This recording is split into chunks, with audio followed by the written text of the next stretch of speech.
Hello and welcome to this episode of Spotlight On. I'm Dr Stephanie Wright and I'm a postdoc on the Shame Project at Birkbeck. And back in January, I spoke to Sarah Lasoye, who is a Black feminist and poet who is also completing an MSc in Global Health and Development at UCL. But in a previous lifetime, Sarah was the Women's Officer for the NUS, and in that role, she gained a good deal of experience in organising around sexual violence. And Sarah is also now an Associate Fellow of the Shame Project. So in the following footage, you'll see me speak to Sarah about her work in her role with the NUS and where her work is moving towards now. Just to kind of get us started, could you tell us a little bit about how you became interested in sexual violence? Yeah, absolutely. So I think my interest in sexual violence, or awareness of kind of my commitment to organising around it, started in undergraduate biomedical science, which is what I studied. And whilst at uni, I think as most people do, entered into a world where you see a lot of sexual harassment and a lot of sexual misconduct, people's experiences of sexual violence, and a lot of it going unaddressed by the institution, which, you know, for an 18-year-old was just very upsetting, disconcerting, something that I just felt needed to change. And the best way forward, I think, was to just try and, form connections with other students. So we organised to create a feminist society at the university that I was at, which is St George's, University of London. And from then, we started doing our own on-the-ground organising. So trying to campaign for improved sexual harassment policies, trying to advocate for the university to invest money in our own campaigning, because a lot of it was just coming off the students' backs themselves, and to take seriously the kinds of claims and situations that students were finding themselves in without any real material support from the university. So, or if it was coming from the university, it'd be, one member of staff who's going out of their way and it's not institutionally supported. So that was my kind of entry into organising around sexual violence. And from there, it kind of just escalated. So we managed to secure some funding to introduce some consent training workshops, which was, for me at the time, groundbreaking, revolutionary, really going to be able to shift the narrative of university sexual harassment. And it was really important and really valuable. But it's really interesting now reflecting on that time and how much of a struggle it was just to get that funding and to get that kind of investment from the uni, and what other things could have been done with that time and with the energy of students. But yeah, so we managed to do that. And from there became more affiliated with other university campaigns. So I was friends with the then heads or like co-organisers at KCL's, King's College London's It Stops Here campaign. There was also really great organising happening at Cambridge within their women's network, and the Fly, which was their kind of organisation for women of colour to organise around. And yeah, it was just kind of seeing that groundswell that invited me more into the NUS. And within organising nationally with other FemSocs, with other women's networks, I eventually became elected Women's Officer for the NUS in 2018-19, which feels like so long ago now, but was a really, really great experience. And it was really great to have kind of come up as a FemSoc person, as just an ordinary student, and then be suddenly given this like huge platform to try and, I guess, support other on the ground student organising bodies and formations, and just try and make sure everyone feels as supported as they should. Mm-hmm. Yeah, that's really, really interesting, and really interesting to see how you really started out at those grassroots levels and kind of built up in that way. And could you tell us a little bit more about the particular challenges of combating sexual violence in the education sector? You mentioned the trouble with the kind of lack of institutional support, and the fact that you perhaps felt on your own as students when you really shouldn't be the ones that should have to bear that burden. So could you tell us a little bit more about those challenges? Definitely. Yeah. So there is obviously the huge kind of imbalance of labour that falls a lot of the time on young organisers within institutions, Universities are exactly the same. And a lot of the time, young women organisers, people who are marginalised along other lines of identity, so disabled women, women of colour, queer women as well. So there is that kind of, recognition that a lot of the labour, a lot of the successes of campaigns comes off the back of that, of those people.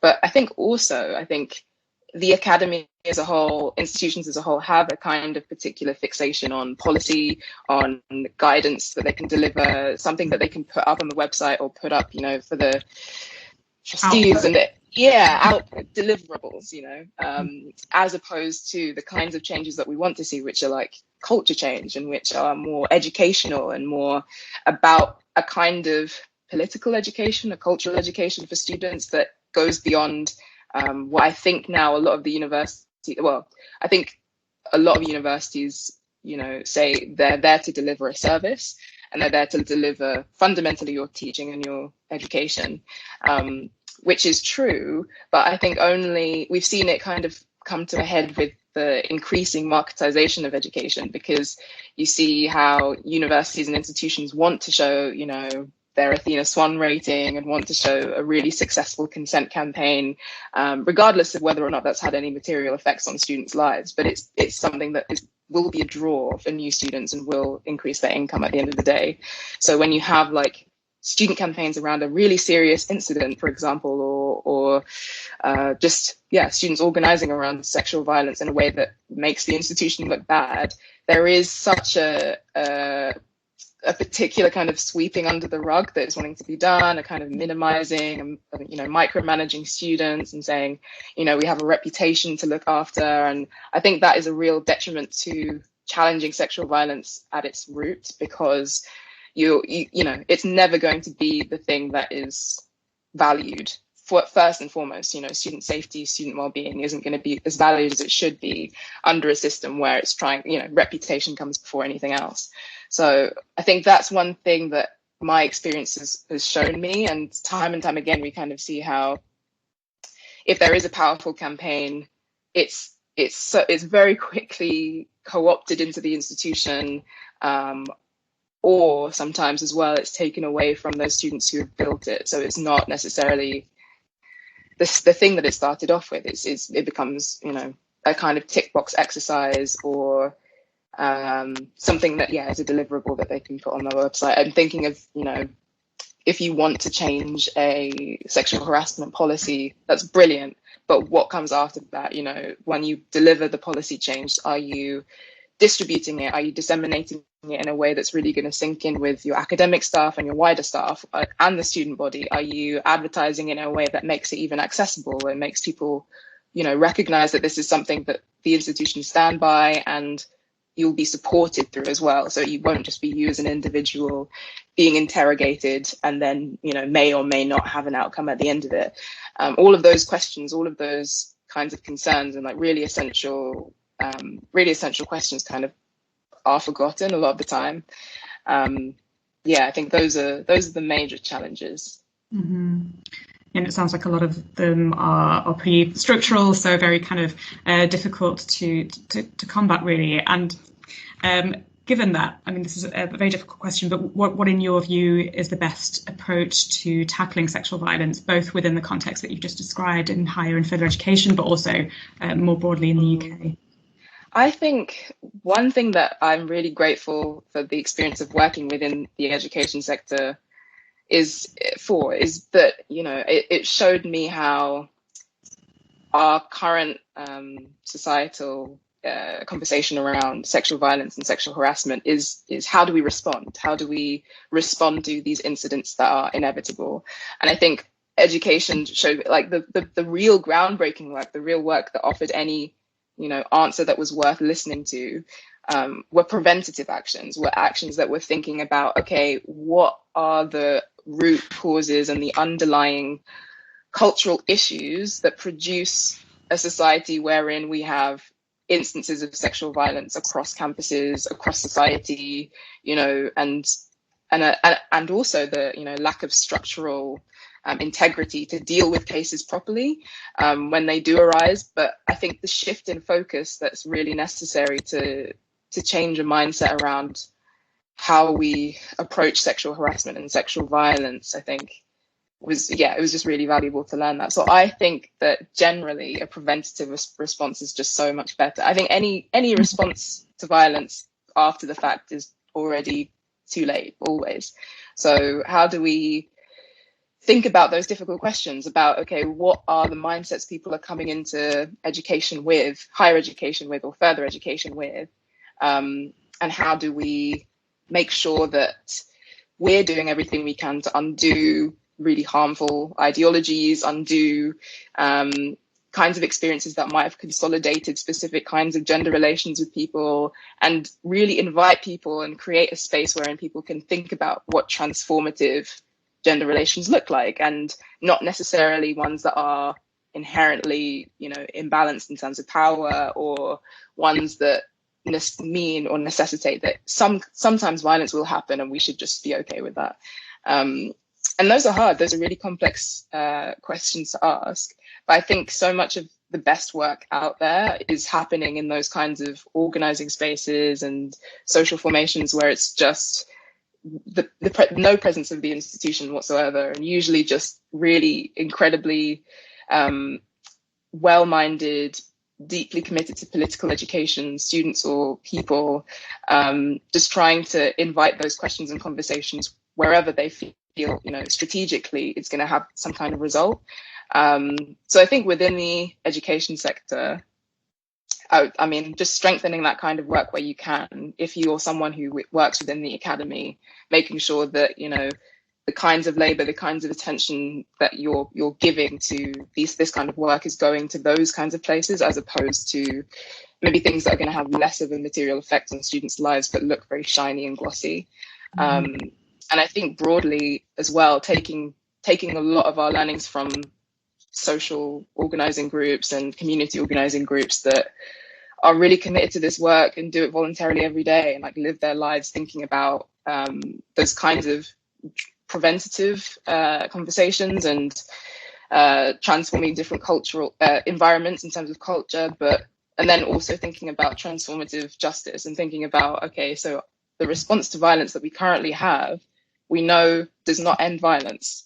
We know a lot of the time reproduces violence. So how do we approach, situations of harm and situations of real, situations of real harm with a kind of approach that recognizes that this needs to be dealt with in a way that really stands by and supports the survivor, make sure that they have, the closure, the answers they need, the support they need to get through, but also recognizes that a perpetrator is someone else who our efforts need to be focused around. We need to be thinking about, okay, how do we make sure this person no longer commits acts of harm or violence? How do we make sure they too feel cared for enough to make sure that, yes, they don't commit this again, but also that they go on to share this new, self with their own social networks and continue to transform. I think that's like that knock-on effect of handling individual situations is something that's so powerful. And I've seen happen before. I've seen, like when someone tells me that they've had like an accountability session for something that may have been, a situation of sexual harassment or sexual harm. And it's been really difficult and really upsetting for the person to have to go through that, but also for the survivor to recognize that the justice they want is transformative justice. So how do they, feel gain the support that they need for themselves, whilst also recognizing that this person is a whole human being? I think it's a really difficult thing. And I think that's like, for me, going through NUS, it was really interesting trying to communicate that to a lot of young student organizers about how, do we want policies that are just going to exclude perpetrators on first offense? Do we want policies that we know inherently are going to have racialized effects and effects that are going to affect people who are already marginalized and already excluded in so many ways, without actually rectifying the issue and are actually going to, continue perpetrating just cycles and systems of violence and harm? So I think, prevention is a big thing. Transformative justice is a big thing. and just recognizing violence as something that if we wish to end, it really does have to be approached from its root causes, not just responded to in that kind of individual case-based approach that we've used so far. Mm-hmm. Yeah, thank you for that very full response and some very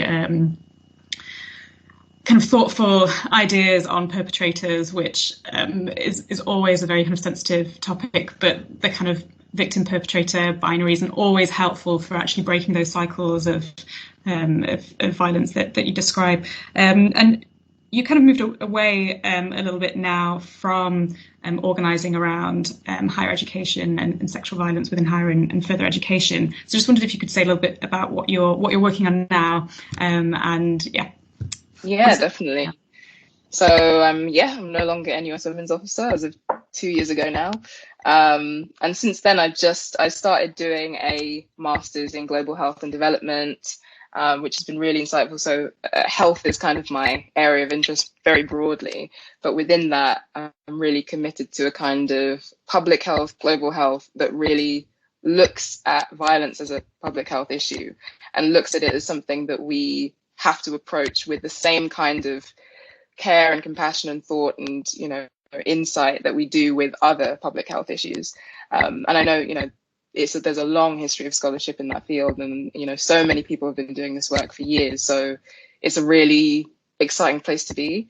And obviously sexual violence is a key component of that area of work, and people who have been thinking and rethinking and trying to approach responses to sexual violence and responses to sexual harm differently is something, that I think I'm going to probably pursue individually as well. Mm-hmm. But also I'm part of a collective called Race and Health, which has been a really fantastic opportunity, and I'm working with a great team of academics and activists and artists and people within and beyond the academy who are really committed to health and ending the kind of impacts of racism, xenophobia, discrimination, racialized discrimination on health, essentially, which is a very broad and big theme. But it has that kind of similar crossover with my previous work in that it's looking at how we institutionally and societally rethink the kinds of systems and structures that we imagine impact health and what we consider health and well-being. A society that's a healthy society to me is one that's free of violence, it's free of harm, it's free of issues of poor working environments and workers' rights and working quality. It's a society wherein we've got full housing and people are socially supported as well as being financially supported by the state and stuff like that. So I think it's something that allows me to think imaginatively and try and think beyond all of the confines of the health that I was initially introduced to when I was in undergrad, of being very health systems focused, but thinking more expansively to okay, how do we reorganize this world? How do we socially organize a world in which everyone has access to a full and healthy, in the most expansive sense, life? So stay tuned. I'm hoping to finish that this year.